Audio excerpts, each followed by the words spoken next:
Déclaration de Ravachol lors de son procès en juin 1892. Si je prends la parole, ce n'est pas pour me défendre des actes dont on m'accuse, car seule la société, qui par son organisation met les hommes en lutte continuelle les uns contre les autres, est responsable. En effet, ne voit-on pas aujourd'hui, dans toutes les classes et dans toutes les fonctions des personnes qui désirent, je ne dirais pas la mort, parce que cela sonne mal à l'oreille, mais le malheur de leurs semblables, si cela peut leur procurer des avantages? Exemple. Un patron ne fait-il pas des vœux pour voir un concurrent disparaître? Tous les commerçants, en général, ne voudraient-ils pas, et cela réciproquement, être seuls à jouir des avantages que peut rapporter ce genre d'occupation? L'ouvrier sans emploi ne souhaite-t-il pas, pour obtenir du travail, que pour un motif quelconque, celui qui est occupé soit rejeté de l'atelier? Eh bien, dans une société où de pareils faits se produisent, on n'a pas à être surpris des actes dans le genre de ceux qu'on me reproche, qui ne sont que la conséquence logique de la lutte pour l'existence que se font les hommes, qui, pour vivre, sont obligés d'employer toute espèce de moyens.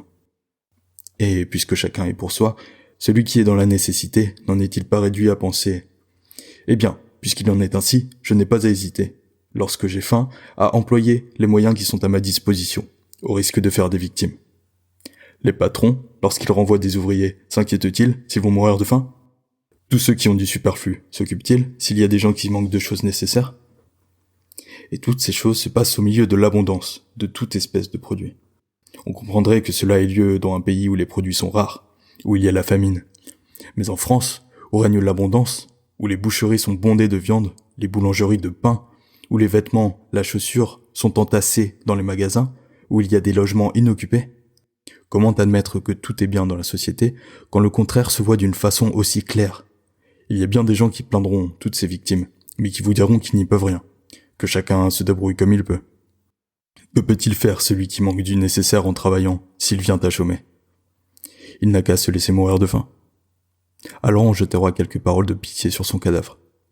C'est ce que j'ai voulu laisser à d'autres. J'ai préféré me faire contrebandier, faux monnayeur, voleur, meurtrier et assassin. J'aurais pu mendier, c'est dégradant et lâche, et même puni par vos lois qui font un délit de la misère. Si tous les nécessiteux, au lieu d'attendre, prenaient tout il y a, et par n'importe quel moyen, les satisfaits comprendraient alors peut-être plus vite qu'il y a danger à vouloir consacrer l'état social actuel où l'inquiétude est permanente et la vie menacée à chaque instant. On finira sans doute plus vite par comprendre que les anarchistes ont raison lorsqu'ils disent que pour avoir la tranquillité morale et physique, il faut détruire les causes qui engendrent les crimes et les criminels. Ce n'est pas en supprimant celui qui, plutôt que de mourir d'une mort lente par suite de privations qu'il a eues et aurait à supporter, sans espoir de les voir finir, préfère, s'il a un peu d'énergie, prendre violemment ce qui peut lui assurer le bien-être, même au risque de sa mort qui ne peut être qu'un terme à ses souffrances.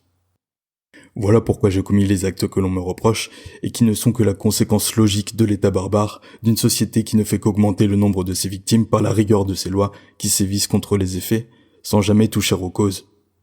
On dit qu'il faut être cruel pour donner la mort à son semblable, mais ceux qui parlent ainsi ne voient pas qu'on ne s'y résout que pour l'éviter soi-même. Jugez-moi, messieurs les jurés.